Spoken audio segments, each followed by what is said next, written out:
Tantor Audio, a division of Recorded Books, presents The Ethics of Invention, Technology and the Human Future by Sheila Jasanoff, narrated by Perrin.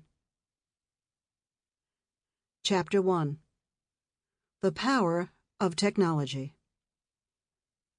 Our inventions change the world, and the reinvented world changes us. Human life on Earth today looks radically different from just a century ago, thanks in good part to technologies invented in the intervening years.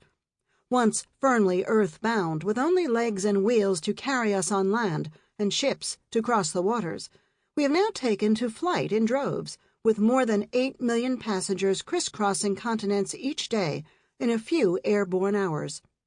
If Richard Branson, founder of Virgin Galactic, achieves his dream of building the world's first commercial space line, ordinary people may soon become astronauts.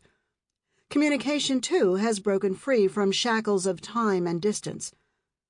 When I left India in the mid-1950s, it took 3 weeks for letters to go back and forth from Kolkata, where I was born, to Scarsdale, New York, where my family first settled. Mail would not arrive reliably. Stamps would be stolen and packages not delivered. Today, an electronic message sent at night from the eastern United States brings an instant reply from a friend in Europe or Asia whose day is just beginning. Facebook connects more than 1 billion users worldwide with a single mouse click or two. Last but not least, we have cracked the secrets of living and non-living matter with the decoding of the human genome and the ability to create and deploy a world of novel, human-made materials.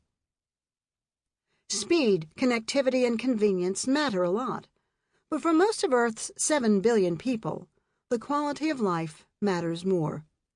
Here, too, a century of accelerating technological invention has changed us. Work is safer. Air and water in many parts of the world are measurably cleaner. We live appreciably longer. The World Health Organization, WHO, tells us that global average life expectancy at birth in 1955 was just 48 years. In 1995, it was 65 years. In 2025, it will reach 73 years. Technological inventions account for the trend. Better sanitation, drinkable water, vaccines, antibiotics, and more abundant and wholesome food. People not only live longer but enjoy their lives more, through increased access to travel, recreation, varieties of food, and above all, improvements in health care. If asked whether we would rather be living in 1916 or in 2016, few today would opt for 100 years ago, even if the world back then had not been racked by war. Adding up to what some call a second industrial revolution, the technological advances of the past century have propelled wealthy nations to the status of knowledge societies. We have, or are poised to have, unprecedented amounts of information about people's genetic makeup, social habits, and purchasing behavior, and those data are expected to enable new forms of commerce and collective action. State census bureaus are no longer the only bodies that can compile masses of data. Search engines like Google and Yahoo have also become voracious data gatherers, rivaling governments. Even individuals can use devices like Fitbit or the Apple Watch to monitor and record volumes of information about their daily activities.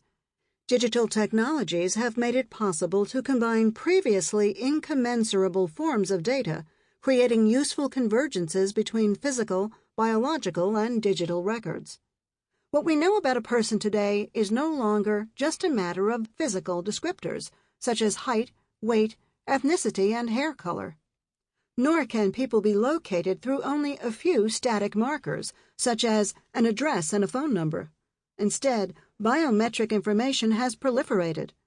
Passports, for example, can be linked to information gleaned from fingerprints and iris scans collected from anyone who crosses a national border.